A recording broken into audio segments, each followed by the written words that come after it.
মুকুটমণিপুর মেলা অনুষ্ঠিত হবে আগামী 4 জানুয়ারি থেকে 6 জানুয়ারি পর্যন্ত।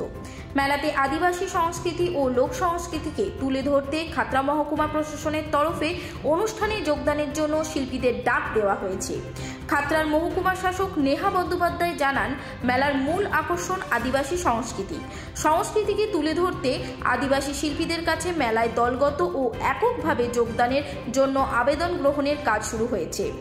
জল, জঙ্গল, টিলা পরিবেষ্টিত প্রাকৃতিক সৌন্দর্যে ভরপুর বাঁকুড়ার রানী মুকুটমণিপুর জেলা ছাড়াও রাজ্যের অন্যতম পর্যটন কেন্দ্র মুকুটমণিপুরে পর্যটন মৌসুম ছাড়াও বছরভর পর্যটকদের আনাগোনা রয়েছে। পর্যটন মৌসুমে এই মেলার আয়োজন পর্যটকদের বাড়তি পাওনা হবে বলে মনে করেছেন অনেকেই। খাতড়ার মহকুমা শাসক নেহা বন্দ্যোপাধ্যায় জানান, গ্রিন ম্যারাথন দিয়ে মেলার সূচনা হবে। আদিবাসী সংস্কৃতিতে তুলে ধরতে নাচ গানের পাশাপাশি থাকছে আদিবাসী ফ্যাশন শো। আদিবাসী ছেলেমেয়েরা সেখানে অংশগ্রহণ করতে পারবেন। মেলাতে থাকবে এলাকার আদিবাসীদের তৈরি বিভিন্ন খাবারের স্টল, থাকছে পুষ্প প্রদর্শনী থেকে জেলার বিভিন্ন হস্তশিল্প সামগ্রীর স্টল। পর্যটকদের কাছে বিশেষ আকর্ষণ হবে এই মেলা। পর্যটক ছাড়াও মেলাকে ঘিরে এলাকার প্রচুর মানুষের ভিড় হবে বলে আশাবাদী খাতড়া মহকুমা প্রশাসন।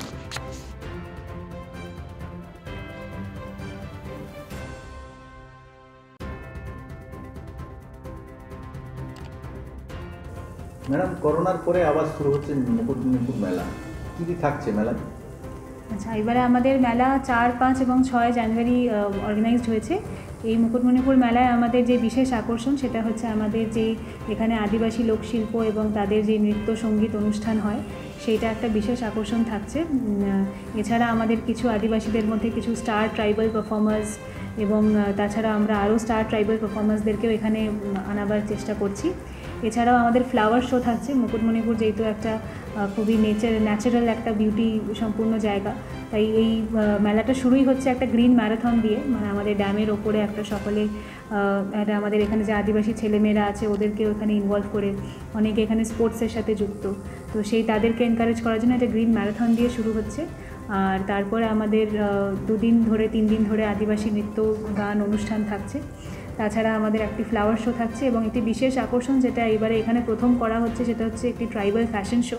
মানে আমাদের এখানে যেই আদিবাসী ছেলেমেয়েরা আছে তাদের যেই মানে এত সুন্দর তারা রেডি হয়, ড্রেস পরে, তো তাদের সেই লোকাল কালচার, তাদের সেই লোকাল অ্যাটায়ার ড্রেসটাকে তুলে ধরার জন্য একটা ট্রাইবাল ফ্যাশন শোর অ্যারেঞ্জমেন্ট করা হচ্ছে।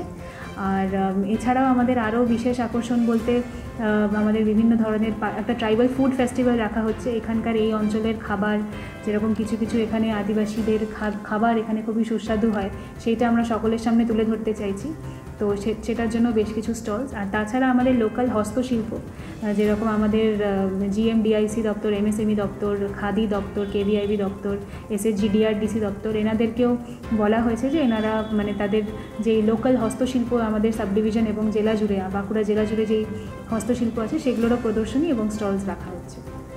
আর এই যারা ধরুন আদিবাসী সাংস্কৃতিক অনুষ্ঠানে অংশগ্রহণ করবে তারা যোগাযোগ ব্যবস্থার সম্বন্ধে? হ্যাঁ, অ্যাকচুয়ালি তাদের জন্য আমরা একটা গুগল ফর্ম ডিজাইন করেছি।